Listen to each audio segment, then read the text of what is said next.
Bonsoir le monde. Ici nous sommes à Yaoundé 5 dans le marché Essence.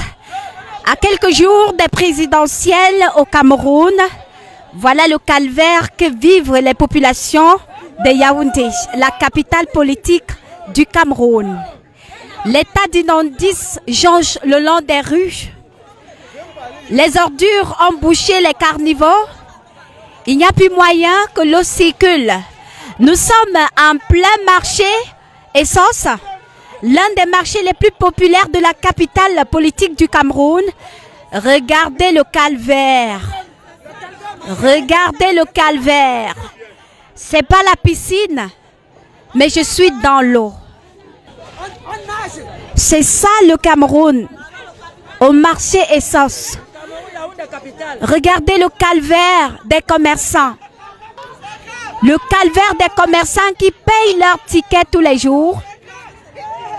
C'est lorsque Isakam a suivi qu'on était sur les lieux que le camion est venu pour porter les ordures.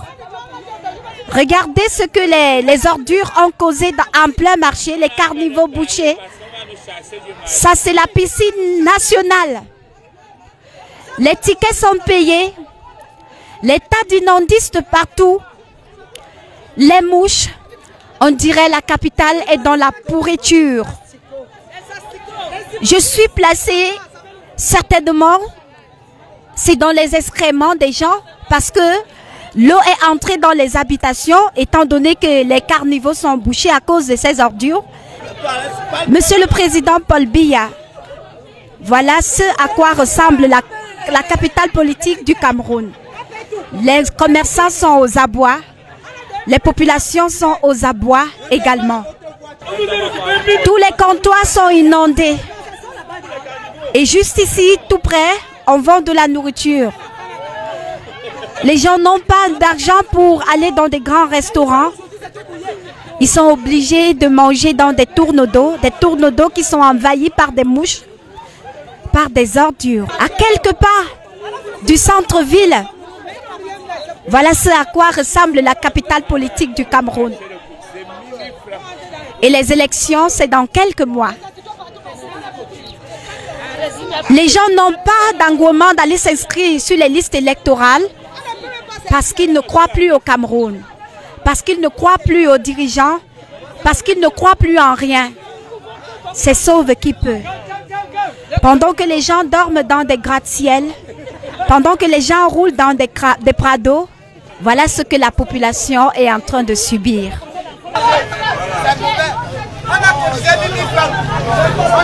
Nous sommes ici avec le chef secteur du marché qui va nous dire un peu quel calvaire ils sont en train de subir. Le président de la République regarde ce qui est en train de se passer, les autorités regardent. Moi-même, je suis dans l'eau. Bonsoir. Bonsoir. Et déjà courage pour ce que vous êtes en train de subir. Est-ce que vous pouvez nous présenter la situation actuelle de ce marché avec l'état d'inondis et les eaux là? Oui, ici là, nous sommes nous sommes déçus parce que là, on ne comprend plus. Souvent, nous sommes là, on dit tout le marché donnait 1000 francs pour déboucher les rigoles. On n'a jamais débouché. Subitement, vous êtes encore là, on dit bon, maintenant là, la communauté a dit il faut des toilettes publiques. Ici là, quand ils viennent faire les toilettes publiques, ils s'en foutent du reste. On vous chasse comme ça, là, on vous met dans la rue. Et pour finir, vous êtes encore même au milieu de la route. Les toilettes publiques, ils bouchent d'abord toutes les sorties d'eau qui sortent du marché. Donc l'eau est obligée, quand il pleut, de sortir et venir nous envahir. On n'a pas de choix. Et demain matin, on sera obligé de tout ramasser. On va même ramasser, on va jeter où? Là, les ACAM ne viennent pas. On va faire comment? On est obligé de ramasser, verser toujours là par terre pour que quand il va pleuvoir demain, ça vient toujours nous retrouver. Donc c'est un peu ça, on souffre. Et on parle même, c'est encore plus grave. Moi-même, je suis déjà en danger. Alors, c'est dans cette peur que vivent les Camerounais. Personne ne veut parler parce qu'ils ont peur. Pourtant, ils donnent de leur argent. Ils ont peur de parler, de peur qu'on va les tuer. Personne ne veut se prononcer. Les gens meurent étouffés. Les gens meurent étouffés. Yaoundé va mal. Yaoundé va mal. Le président de la République a dit quand Yaoundé respire, le Cameroun vit, mais Yaoundé suffoque.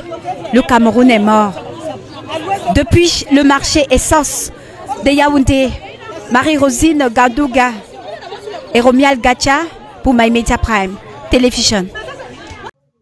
Yush.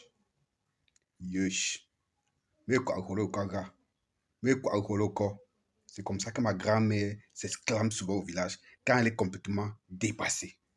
Pour dire qu'on va faire comment? Yush. Est-ce qu'on peut être aussi méchant? Qu'est-ce que le peuple camerounais a fait pour bénéficier, pour hériter des dirigeants aussi méchants, aussi inconscients? Yush. Regardez la capitale politique du Cameroun, la vitrine du Cameroun. Paul Biya lui-même avait dit à son temps que quand Yaoundé respire, le Cameroun vit. Mais ça fait des années que Yaoundé ne respire pas. Est-ce qu'il est au courant que Yaoundé ne respire pas?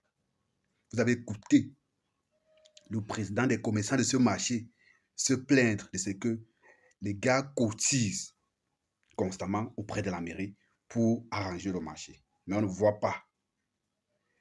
Les gars payent les taxes.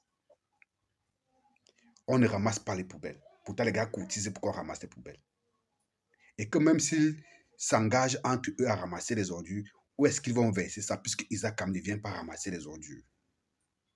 Voilà que toutes les ouvertures, toutes les voies des eaux sont bloquées par des tas d'immondices, par des tas d'ordures.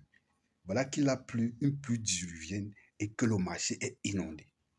Il n'est pas ici question de dire qu'il n'y a pas de catastrophe naturelle ou qu'il n'y a pas de grandes pluies ailleurs. Non.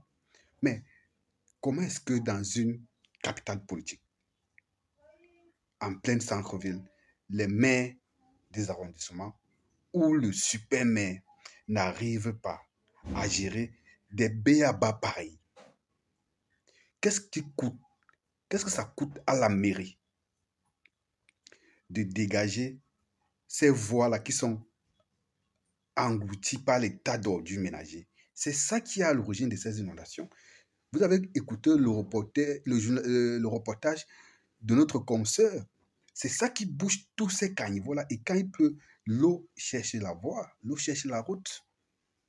Ça entre dans les maisons, ça ressort avec les excréments. Les populations sont exposées. Les commerçants, les commerçantes sont exposés à toutes sortes de ce que vous pouvez imaginer, les amis. Qu'est-ce qu'on a fait pour mériter ça? Et après, ces gars vont venir réclamer le suffrage. Bientôt, c'est octobre. Ce qui est malheureux, c'est que ce sont ces mêmes populations-là qui se plaignent aujourd'hui, qui iront demain accorder une nouvelle caution à ces gens-là. C'est malheureux. C'est comme... tout porte à croire qu'on a mangé le cerveau des Camerounais. Comment comprendre? C'est vrai que quand elle faisait ce reportage, on a écouté des voix derrière qui disaient que les gars ne veulent même plus s'inscrire parce que ça ne sert à rien. Les gars sont complètement découragés. Ça veut dire que les gars en place, les gars du régime ont réussi leur coup. Parce que leur but, c'est de décourager les jeunes à aller s'inscrire massivement pour impulser le changement. Et les gars sont en train de réussir.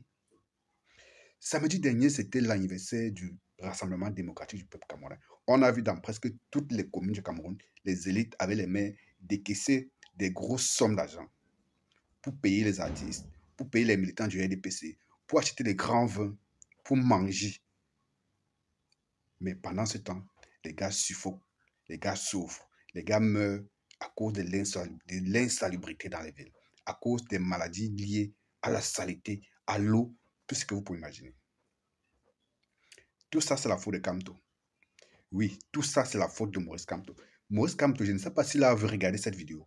Partagez-moi cette vidéo. Cette vidéo doit arriver dans les mains de Maurice Kamto. Il faut que Maurice Kamto, comme c'est lui qui semble être, il paraît que c'est lui qui est à l'origine de tous les problèmes du Cameroun, il faudrait que Maurice Kamto se solidarise de ce qui s'est passé là-bas. Ou qu'il mobilise tous les militants ou les sympathisants du MSC de Yaoundé pour aller dégager ces caniveaux qui sont bloqués depuis des mois. Ça, c'est la faute de Maurice Kamto. Vous n'avez même pas honte. Vous réclamez que vous voulez le pouvoir. On vous donne le pouvoir. Vous êtes là, vous êtes les maires, vous êtes les super maires. Vous n'êtes même pas capable d'apporter ne serait-ce que de la salubrité publique à vos populations. Regardez. Quand vous regardez ça, vous êtes fiers. Le super maire de Yaoundé, tu es fier quand tu regardes ça. Le Premier ministre, tu es fier quand tu regardes ça. C'est vrai qu'il y a de cela une semaine, le Premier ministre a tapé du poing sur la table par rapport à ça. Mais c'était quoi? Puisqu'il n'y a pas de suite, on ne voit pas les actions sur le terrain. C'est compliqué. Comme il a plu et que tout a été bloqué, que le marché était inondé, on a vu Isakam avec ses camions et quelques engins venir essayer de colmater les brèches. Toujours dans le colmatage. Toujours dans le colmatage. Mais quand les gars vont voter le budget annuel de la mairie, on va vous parler en termes de milliards. Vous allez regarder les lignes budgétaires, on va vous dire qu'on a alloué peut-être 1 milliard à la salubrité publique. Pourtant, les gars suffoquaient, les gars mouraient à cause de toute cette saleté-là. Les amis, Dieu ne descendra jamais du ciel pour venir impulser le changement à votre place. Que cette population m'écoute, que le peuple m'écoute très attentivement. Le changement, c'est une volonté de tous et de chacun. Ces gars sont là pour se battre, pour se maintenir là où ils sont. Donc, il n'y a que 2 camps dans ce Cameroun. Le camp des gens qui mangent et qui sont à l'aise. Et le camp de ceux qui souffrent, comme vous avez regardé dans cette vidéo. À chacun de savoir où est-ce qu'il est et à chacun de mener ses actions pour arriver au changement. J'espère que vous aurez compris. C'est même quoi ça?